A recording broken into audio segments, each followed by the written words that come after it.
De volta com o Dia a Dia Rural do Terra Viva, o canal que planta e cria o futuro. Estamos ao vivo aqui de Belo Horizonte para a Mega Leite 2019, que segue até o próximo sábado aqui no Parque da Gameleira, em Belo Horizonte. Nosso programa ao vivo daqui. Venha visitar a Mega Leite e conhecer o melhor da produção leiteira, animais, produtores de insumos, empresas veterinárias, enfim, todos os setores do leite representados aqui. Agroindústria, todo mundo por aqui ligado à cadeia produtiva do leite. Vamos agora às informações do tempo da Somar Meteorologia, agora a região sudeste do Brasil. A semana termina com tempo firme em praticamente toda a região sudeste por conta da atuação da massa de ar seco que inibe a formação das instabilidades. Durante esta sexta-feira, o sol aparece entre poucas nuvens, com exceção dessas áreas mais costeiras, por conta de instabilidades no alto da atmosfera e também dos ventos úmidos que sopram do mar contra a costa. Mas vale ressaltar, inclusive, que nessas áreas a chuva é bem rápida, isolada e sem grandes acumulados.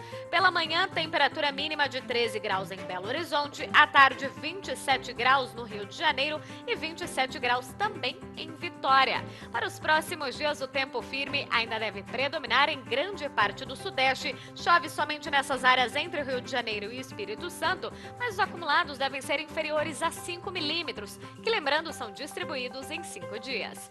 Daqui a pouco eu volto com mais informações do tempo para a região Nordeste. Bom, e seguindo aqui com as nossas entrevistas na carreta do Terra Viva, que percorre os principais eventos do agronegócio pelo país, eu recebo o Sérgio Saldi, da Asbia, para a gente falar um pouquinho de inseminação artificial. Boa tarde, Sérgio. Bom te ver aí, obrigado aqui. Obrigado, Tavinho, mais uma vez aí, prazer estar com você. Tá bonita a Mega Leite, né? O que você tá achando? Tá ótima a Mega Leite, né? Realmente foi muito acertada essa vinda para cá, né?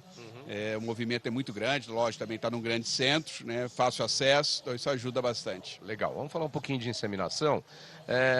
Agora os relatórios passaram a ser trimestrais, né? Isso dá uma noção melhor para o produtor e para o mercado? Ah, sem dúvida. Já a partir do ano passado, né, a gente começou a recolher os dados trimestralmente, mas não publicava porque não tinha comparativo. E agora, esse ano, a gente já começa a comparar com o ano anterior.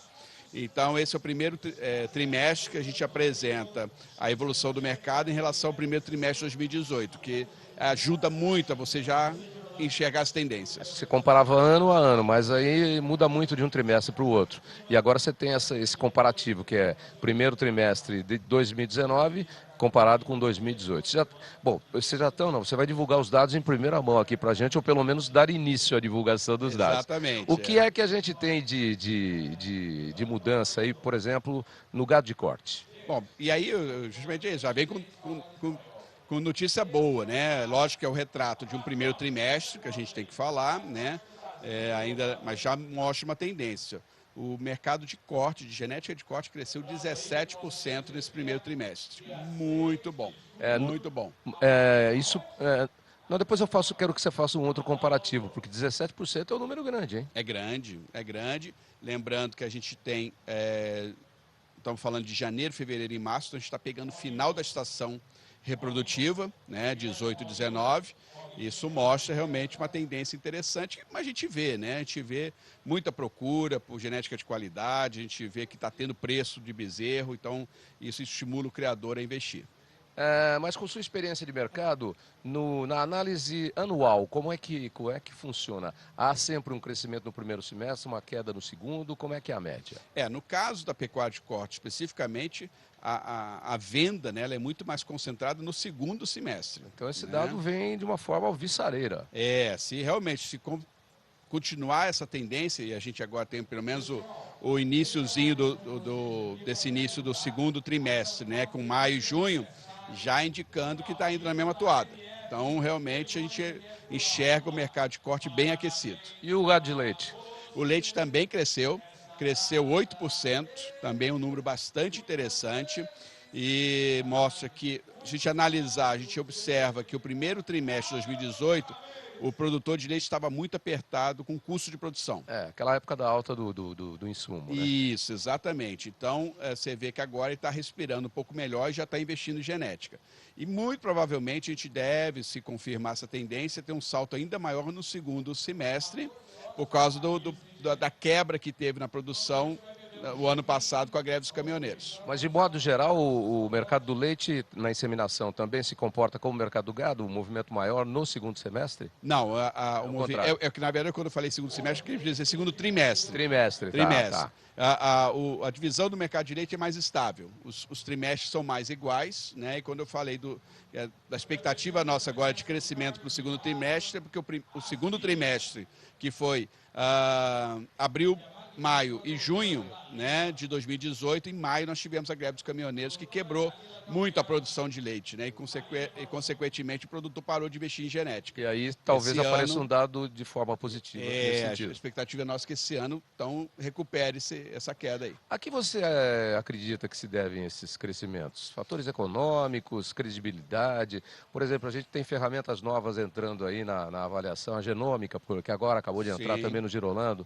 Como é que você analisa esse cenário todo? Bom, em primeiro lugar, né, o reconhecimento por parte dos criadores que vale a pena investir em genética, né? Ou seja, que a inseminação artificial... Uma mudança de comportamento. De comportamento, de visão, de enxergar resultado. Ou seja, tem mais visão hoje, até pelas ferramentas de informação que se tem, né? Os dados correm mais facilmente, né? Então ele consegue perceber rapidamente que um rebanho fruto de inseminação artificial, de uso de genética, vale mais no mercado, né?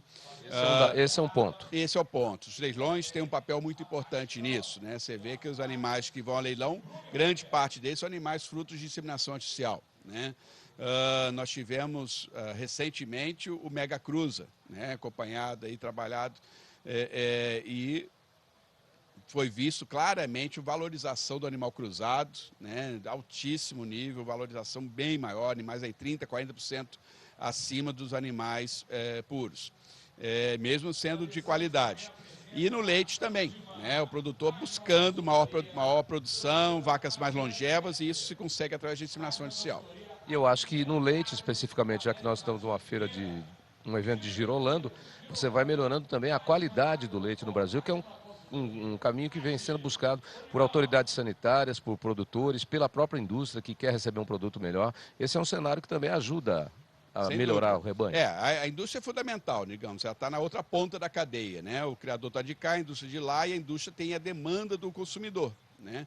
Então essa busca, por exemplo, que se tem hoje por aumento de sólidos, né? Então se quer mais proteínas, se quer mais gordura no leite, e a genética é fundamental para isso. Então esse é um ponto. Mas a gente também tem que entender que, bem ou mal, devagar, aos trancos e barrancos, a economia está se recuperando. E já há, digamos assim, um maior otimismo. Isso faz com que as famílias voltem a consumir, né? Então, se a gente começa a perceber aumento na demanda de iogurte, né? Consumo de queijos lentamente está aumentando, né? E tivemos agora a repercussão nacional da premiação dos queijos brasileiros no exterior. Isso, com certeza, ajuda no consumo, né? Então, tudo são fatores que contribuem. É que o preço para o consumidor, ainda em função de fatores econômicos, está um pouco alto, e não só nos derivados do leite, mas, né, de modo geral na cadeia alimentícia. Mas a gente sabe que ele não para de comer, ele troca de produto, né, Sérgio? Exatamente, né? E aí a concorrência é grande, né? Hoje você tem outros tipos de leite no mercado, leite de aveia, leite diesel, que há justamente até uma discussão se pode chamar de leite, né? Essa discussão, é leite de arroz, leite de aveia, leite de soja, não é. Mas o leite é o leite da vaca, né? O leite pra é gente o leite da vaca. É leite de vaca. Não, e a gente sabe que quando a economia melhora e o bolso melhora, as pesquisas de marketing e mercado sempre apontam que o consumidor tem tendência geral a voltar aos produtos que eram originalmente da sua cesta de consumo, né? E logicamente, para fins de consumo, assim, o que realmente interessa ao produtor de leite é mais do que o consumo do leite fluido, do leite in natura, né? Ou seja, os derivados de leite que realmente representam o maior consumo do leite que é produzido no Brasil. Então, iogurte, sorvete, bolos, né, queijos, esse sim é o que consome leite. Legal. E parabéns aí pelos resultados obtidos aí no comparativo com o primeiro trimestre do ano passado. E vamos aguardar na inseminação. E vamos aguardar aí o segundo trimestre. Excelente. Obrigado pelo espaço, né? A gente está realmente muito feliz com esse primeiro trimestre aí. Essa arrancada está sendo muito boa. E os dados já estão lá na internet da BIA, né? E já vai estar divulgando. Que é www.asbia.org.br. Ok, Sérgio Saldi, Asbia. Obrigado. pela presença aqui no nosso programa. Muito obrigado. Eu vou fazer um rápido intervalo, nós já voltamos com o nosso Dia a Dia Rural do Terra Viva. O Terra Viva é o canal que planta e cria o futuro. Até já.